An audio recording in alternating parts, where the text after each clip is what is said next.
हजरत मालिक बिन दिनार रहमतुल्लाह ताला अलैह फरमाते हैं, मैं हज करने गया तो उस साल ना हज में बड़ा रश हुआ, लाखों लोग आए।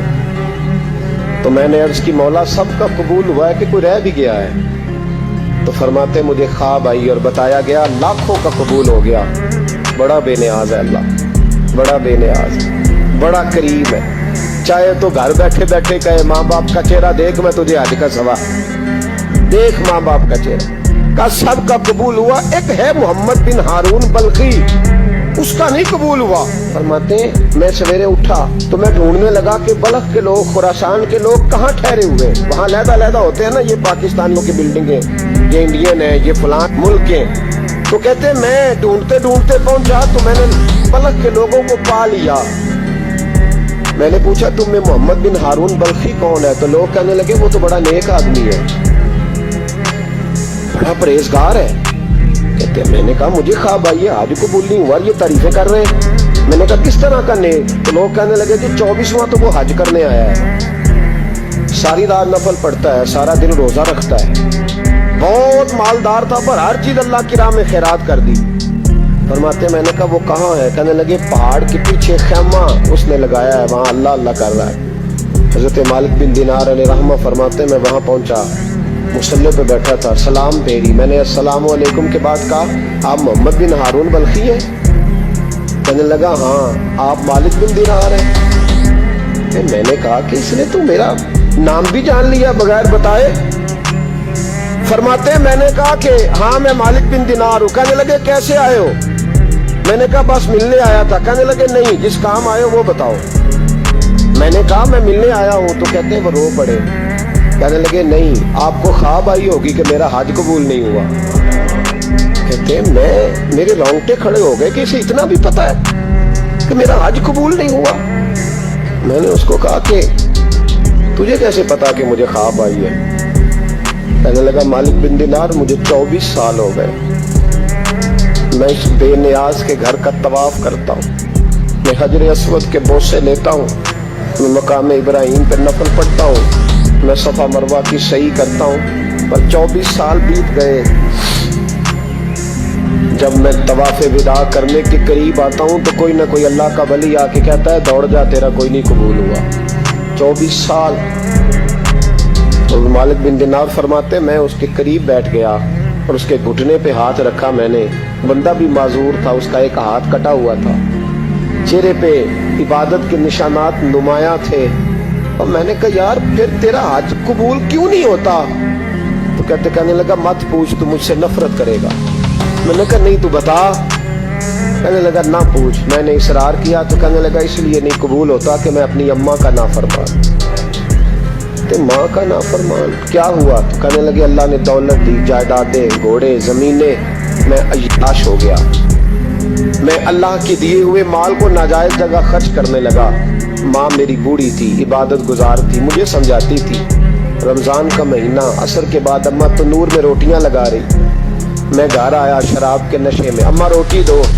माँ कहने लगी शर्म कर, रोजा रखा नहीं तो जिन्होंने रखा है उनका तो ख्याल कर। कहते हैं ये लफ्ज मैंने सुने तो माँ को एक थप्पड़ दे मारा।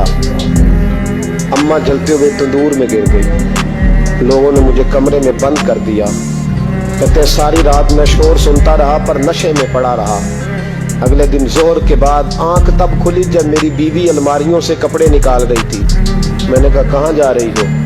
कहने लगी मेके जा रही हूँ, मैं माँ के कातिल के साथ वक्त नहीं गुजार सकती।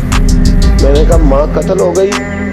कहा हाँ, रात 9 महीने तुझे पेट में रखने वाली और छाती का दूध तेरे गले में उतार के पालने वाली तेरे हाथों कत्ल हो गई। कहा किधर है मेरी माँ की मैयत? का दफन कर दिया। बताया क्यों नहीं? कहते मरते वक्त कह गई थी उसे मेरा मुंह ना दिखाना, मेरे जनाजे के करीब ना आए। कहने लगा मैं उसी वक्त उठा जिस हाथ से माँ को मारा था, कुल्हाड़ा लेके हाथ काट दिया, जायदादें, घोड़े, मकानात खैरात कर दिए। सारी रात नफल पढ़ता हूँ, सारे दिन के रोजे रखता हूँ, हर साल हज करता हूँ, अर्श का मालिक माफ नहीं करता। हजरत मालिक बिन दिनार कहते हैं मैंने भी एक थप्पड़ मारा। मैंने कहा तू इसी काबिल है, तुझे माफ न किया जाए, कभी तुझे माफी नहीं मिलेगी। कहते मैं होके आया, वो रोता रहा, तड़पता रहा, मैं सोया घर आके तो मुझे मुस्तफ़ा करीम अलैहिस्सलाम का दीदार नसीब हो गया। नबी पाक सल्लल्लाहु ताला अलैहि वसल्लम ने फरमाया, मालिक तू उसे क्यों मायूस कर आया है अल्लाह की रहमत से, क्यों कह आया उसे? मैंने कहा हुजूर इतना बड़ा कातिल माँ का कैसे माफी मिलेगी? तो महबूब फरमाने लगे उसकी माँ की वजह से ही उसे माफी मिलेगी, माँ की वजह से। हुजूर किस तरह? फरमाया माँ क़यामत के दिन इसके खिलाफ मुकदमा दायर करेगी, कहेगी अल्लाह इससे पूछ मेरा जुर्म क्या था, मुझे क्यों जला के मारा? रब बात सुनेगा और फिर कहेगा उठाओ इसके बेटे को। माँ, ओ बच्चे की माँ, भेजे ना अब तेरे बेटे को सजा दे, कहेगी या अल्लाह सख्त सजा दे।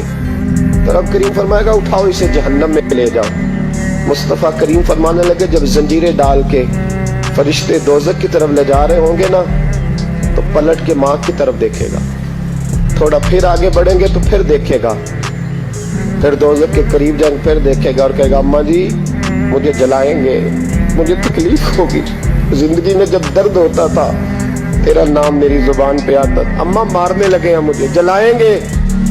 मेरे मुस्तफ़ा करीम फरमाने लगे वो माँ इसे जला के मार दिया, वो मैदान महशर बोल पड़ेगी, कहेगी अल्लाह ऐ अल्लाह ऐ अल्लाह। रब करीम फरमाएगा क्या? अर्ज करेगी मौला मैंने माफ किया, तू भी इसे माफ कर दे। अल्लाह फरमाएगा इसने तो जला के मारा, तू क्यों नहीं जलने देती? हालांकि अल्लाह सब जानता है। कहेगी मौला मैं तो माँ हूं ना, कैसे मौका दूं? तो मेरे महबूब फरमाने लगे मालिक अल्लाह इसे इसकी माँ की वजह। हम उम्मीद करते हैं कि आपको वीडियो पसंद आई होगी। अगर वीडियो पसंद आई है तो चैनल को लाइक और सब्सक्राइब करें ताकि हमारी न्यू वीडियो का नोटिफिकेशन आपको आसानी से मिल सके। मिलते हैं नेक्स्ट वीडियो में। अल्लाह हाफिज़।